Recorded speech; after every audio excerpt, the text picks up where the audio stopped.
रात के आखिरी पहर सलीम अपनी छोटी सी छत पर बैठा था। आंखों से आंसू लगातार बह रहे थे मगर होठ शिकायत नहीं कर रहे थे। उसने आसमान की ओर देखा और बहुत धीरे से हाथ उठा दिए। उसकी आवाज़ कांप रही थी मगर यकीन बिल्कुल नहीं कांपा। उसने कहा, या अल्लाह, मैंने सब दरवाजे बंद देखे लेकिन आपका दरवाज़ा आज भी मेरे लिए खुला है। सलीम के पास उस रात घर लौटने का कोई सहारा नहीं था। उसकी जेब में केवल कुछ सिक्के और एक पुरानी चाबी थी। घर में बूढ़े माता पिता उसकी राह बड़ी बेचैनी से देख रहे थे। कभी यही सलीम अपने परिवार की सबसे बड़ी उम्मीद हुआ करता था। उसके वालिद ने मेहनत करके उसे पढ़ाया और नेक राह सिखाई। अम्मी हर नमाज के बाद उसके लिए दिल से दुआ करती, लेकिन पिछले कुछ महीनों ने उसकी ज़िंदगी का रुख बदल दिया। जिस छोटी दुकान से घर चलता था वह अचानक बंद हो गई। कर्ज बढ़ता गया और घर की ज़रूरतें भी बढ़ती चली गई। कई लोगों ने उसे आसान मगर नाजायज़ रास्ते सुझाए थे। किसी ने कहा, थोड़ा गलत हिसाब लिख दो, पैसा मिल जाएगा। सलीम ने सर झुका लिया और जवाब दिया, मुझे हराम मंजूर नहीं। उसके एक पुराने साथी ने फिर उसे लालच देने की कोशिश की। उसने कहा, भाई, पेट की आग ईमान नहीं देखती। सलीम ने कहा, मेरा रब मेरे पेट से ज़्यादा मुझे जानता है। वह बात कह तो गया मगर घर लौटकर बहुत देर रोया था। अम्मी ने उसके आंसू देखे मगर वजह पूछने से रुक गई। उन्हें मालूम था कि बेटा भीतर से बहुत बड़ी लड़ाई लड़ रहा है। उस रात अम्मी ने उसके सर पर हाथ रखा और बोली, बेटा, तंगी से डरना मत, बस अपने रब से दूर मत होना। सलीम ने उसका हाथ पकड़ लिया और फूट फूट कर रोने लगा। उसने कहा, अम्मी, मैं हार गया हूँ, अब कुछ समझ नहीं आता। अम्मी ने मुस्कुरा कर कहा, बेटा, अल्लाह पर भरोसा करने वाला नहीं हारता। फिर उन्होंने कहा, सब्र रखो और हलाल रास्ता मत छोड़ना। अगली सुबह सलीम रोज़गार की तलाश में बहुत दूर निकल गया। धूप तेज थी और पैरों में पुराने जूते चुभ रहे थे। फिर भी उसकी ज़ुबान पर अल्लाह का नाम लगातार बना रहा। एक जगह उसे काम मिल सकता था मगर शर्त बहुत गलत थी। ऐसे कागज़ तैयार करने थे जिनमें झूठी रकम लिखी जाती। सलीम ने वह काम सुना और बिना देर किए वापस लौट आया। वापस आते समय उसके कदम भारी थे और आंखें नम थी। उसे लगा जैसे दुनिया में ईमानदारी की कोई कीमत नहीं बची। लेकिन दिल के किसी कोने से आवाज़ आई, अल्लाह देख रहा है। वह मस्जिद के बाहर बैठ गया और देर तक चुप रहा। फिर उसने वज़ू किया और 2 रकात नमाज अदा की। सजदे में जाकर उसने पहली बार अपनी सारी मजबूरी रख दी। उसने कहा, या रब, मुझे दौलत नहीं, सही रास्ता चाहिए। अगर मेरी रोज़ी देर से आए तो मुझे सब्र अता फरमा, और अगर मेरा इम्तिहान लंबा हो तो मेरा ईमान बचाए रखना। नमाज के बाद उसका दिल हल्का हुआ मगर परेशानी बाकी थी। उसी शाम घर में राशन भी लगभग खत्म हो चुका था। आमिर ने फिर भी पड़ोस से कुछ मांगने से साफ इनकार किया। उन्होंने कहा, हम भूखे रह लेंगे मगर किसी पर बोझ नहीं बनेंगे। सलीम ने अम्मी की ओर देखा और उसका दिल भर आया। उसे अपने वालिद की मेहनत भी अचानक बहुत याद आने लगी। उसने संदूक देखा। वालिद पुराने संदूक में कुछ कागज़ संभाल रहे थे। सलीम ने पूछा, अब्बा, आप क्या ढूंढ रहे हैं? वालिद ने कहा, कुछ पुरानी चीज़ें हैं, शायद काम आ जाएं। सलीम ने कागज़ हाथ में लिया तो उसमें एक पुरानी रसीद थी। वह उसके वालिद की वर्षों पुरानी ईमानदारी की निशानी थी। उस पर एक व्यापारी ने लिखा था, इस आदमी पर पूरा भरोसा है। सलीम कुछ देर तक उस रसीद को देखता रहा और रो पड़ा। उसे समझ आया कि उसके पिता ने केवल पैसा नहीं कमाया था, उन्होंने अपने लिए लोगों के दिलों में भरोसा कमाया था। उस रात सलीम ने अपने वालिद से एक सवाल पूछा, अब्बा, अगर इंसान नेक रहकर भी परेशान रहे तो क्या करे? वालिद ने उसकी आंखों में देखा और बहुत सुकून से बोले, बेटा, नेक रास्ता छोड़कर मिलने वाली आसानी बहुत महंगी होती है मगर अल्लाह के लिए छोड़ी गई चीज़ें कभी बेकार नहीं जाती।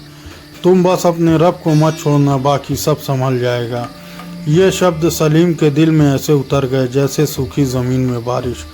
अगली सुबह उसने फिर काम की तलाश शुरू कर दी, लेकिन उस दिन भी कई दरवाजे उसके सामने बंद हो गए। शाम को वह थक कर बाज़ार की एक दुकान के पास बैठा। वहीं उसे एक आदमी परेशान हालत में दिखाई दिया। उसके हाथ से सामान का भारी थैला ज़मीन पर गिर गया था। सलीम तुरंत हटा और उसका सामान उठाकर घर तक पहुंचाया। बूढ़े ने रास्ते में कई बार उसे धन्यवाद देने की कोशिश की। सलीम ने हर बार मुस्कुरा कर कहा, मुझे बस दुआ दे दीजिए। घर पहुंचकर बूढ़े ने पूछा, बेटा तुम काम क्या करते हो? सलीम ने कहा, अभी कोई काम नहीं है, लेकिन तलाश जारी है। बूढ़े ने उसकी आंखों में देखा और कुछ देर खामोश रहे। फिर उन्होंने कहा, कल सुबह मेरे पास आना, शायद काम मिल जाए। सलीम ने सोचा शायद यह भी केवल दिलासा ही होगा। फिर भी उसने कहा, इंशाअल्लाह मैं ज़रूर आऊँगा। अगली सुबह सलीम उनके पास पहुंचा तो वह आदमी व्यापारी निकला।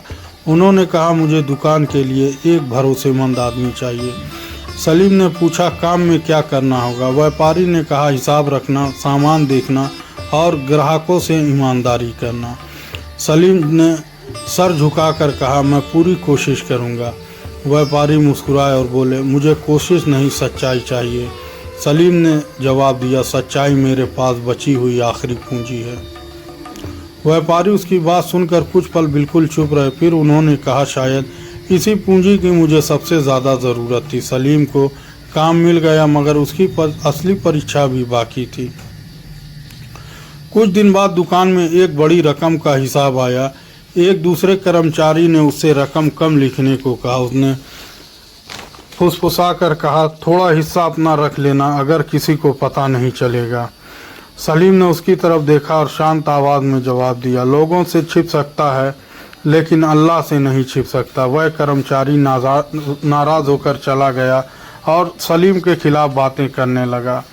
कुछ ही दिनों में व्यापारी के कानों तक झूठी शिकायतें पहुंची। सलीम को बुलाकर उन्होंने पूछा, क्या तुमने हिसाब में गलती की है? सलीम ने कहा, अगर गलती हुई तो मैं सुधार दूंगा, लेकिन मैंने जानबूझकर किसी का हक नहीं दबाया है। व्यापारी ने उसकी आंखों में देखा और हिसाब की किताब खोल दी। जांच करने पर मालूम हुआ कि गड़बड़ी किसी और ने की थी। सलीम बेगुनाह था, मगर उसने किसी का नाम नहीं लिया। उसने केवल इतना कहा, अल्लाह सबको सही रास्ता दिखाए। व्यापारी उसकी इस बात से बहुत प्रभावित हुआ। उन्होंने कहा, जिसने तुम्हारे साथ गलत किया है तुम उसे बद्दुआ नहीं दे रहे।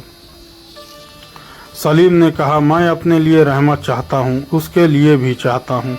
उस दिन व्यापारी ने सलीम की तनख्वाह बढ़ा दी। सलीम ने पहली कमाई हाथ में लेकर सबसे पहले घर का सामान खरीदा। फिर उसने अपनी अम्मी के हाथ में कुछ पैसे रख दिए। अम्मी ने पैसे देखे और आंखों से आंसू बहने लगे। उन्होंने कहा, बेटा आज तुम्हारे वालिद बहुत खुश होते। सलीम ने अपने अब्बा की ओर देखा और उनका हाथ चूम लिया। वालिद ने कहा, यह तुम्हारी कमाई नहीं, तुम्हारे सब्र का फल है। सलीम ने कहा, अब्बा अभी बहुत कुछ बाकी है। वालिद ने पूछा, क्या बाकी है? सलीम बोला, मैंने कई गलतियां की हैं, उनका हिसाब बाकी है। उस रात वह देर तक अपने बीते दिनों को याद करता रहा। उसे याद आया कि परेशानी में उसने कई बार शिकायत की थी। उसे यह भी याद आया कि उसने कभी नमाज में लापरवाही की थी। उसने अपने रब के सामने सच्चे दिल से तौबा की। उसने कहा, या अल्लाह मुझे वापस आने में देर हुई, मेरी भूलों को माफ़ कर और मेरे दिल को सीधा रख। मुझे ऐसा इंसान बना जिससे किसी का हक ना छीने। मेरी रोज़ी में बरकत दे और मेरे माता पिता को खुश रख। उस रात उसकी आंखों से आंसू बहते रहे और दिल शांत होता गया। सुबह उठकर उसे पहली बार ज़िंदगी हल्की महसूस हुई। मुश्किलें अभी भी थी, मगर अब उसके भीतर उम्मीद जाग चुकी थी। कुछ महीने बाद व्यापारी ने उसे दुकान का जिम्मेदार बना दिया। सलीम ने कहा, चाहो तो अब वह अपने लिए बहुत कुछ बचा सकता था, लेकिन उसने हर कमाई का हिसाब साफ रखना जारी रखा। एक दिन वही कर्मचारी उसके पास वापस आया।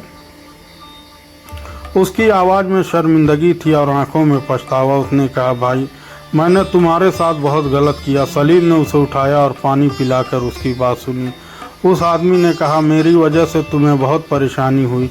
सलीम ने मुस्कुरा कर कहा, अगर तुम सच में पछता रहे हो तो लौटाओ। उसने पूछा, क्या तुम मुझे माफ़ कर सकते हो?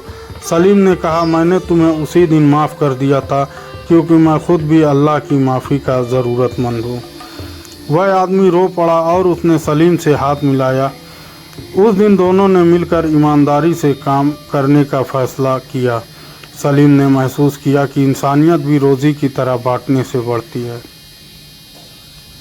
कुछ समय बाद सलीम ने अपनी पहली छोटी दुकान खोल ली। उस दुकान के दरवाजे पर कोई बड़ा दावा नहीं लिखा था, बस एक छोटी सी पर्ची टांग दी थी। उस पर लिखा था, यहाँ मुनाफे से पहले ईमानदारी ज़रूरी है। हर ग्राहक के साथ वह नरमी और सच्चाई से पेश आता। ज़रूरतमंद आता तो उसे अपनी हैसियत के अनुसार उसकी मदद करता। एक दिन एक गरीब लड़का दुकान पर आया और सामान मांगा। उसके पास पैसे कम थे और चेहरे पर झिझक साफ दिखाई देती थी। सलीम ने पूरा सामान दिया और कहा, बाकी जब हो तब दे देना। लड़के ने पूछा, अगर मैं कभी पैसे ना दे पाया तो? सलीम मुस्कुराया और बोला, तुम्हारा रब मेरे लिए काफ़ी है। लड़का चला गया और सलीम देर तक दरवाजे की ओर देखता रहा। उसने महसूस किया अल्लाह ने उसकी ज़िंदगी का मकसद बदल दिया। जिस दिन उसके पास कुछ नहीं था, उस दिन भी उम्मीद थी। आज बहुत कुछ था, फिर भी उसके दिल में उसी रब के सामने झुका था। एक शाम वह घर पहुंचा तो अम्मी ने उसे बुलाया। उन्होंने कहा, बेटा, आज तुम्हारे अब्बा ने एक बात कही है। सलीम ने पूछा, क्या बात कही है? अम्मी ने मुस्कुरा कर कहा, उन्होंने कहा, हमारा बेटा बदल गया है। सलीम की आंखें भर आई और वह अब्बा के पास बैठ गया। वालिद ने उसके सर पर हाथ रख दिया और बोले, अब मैं मुतमईन हूँ। सलीम ने पूछा, किस बात से अब्बा? वालिद बोले, इस बात से कि तंगी ने तुम्हारा ईमान नहीं खरीदा। तुमने अल्लाह को नहीं छोड़ा, इसलिए अल्लाह ने तुम्हें अकेला नहीं छोड़ा।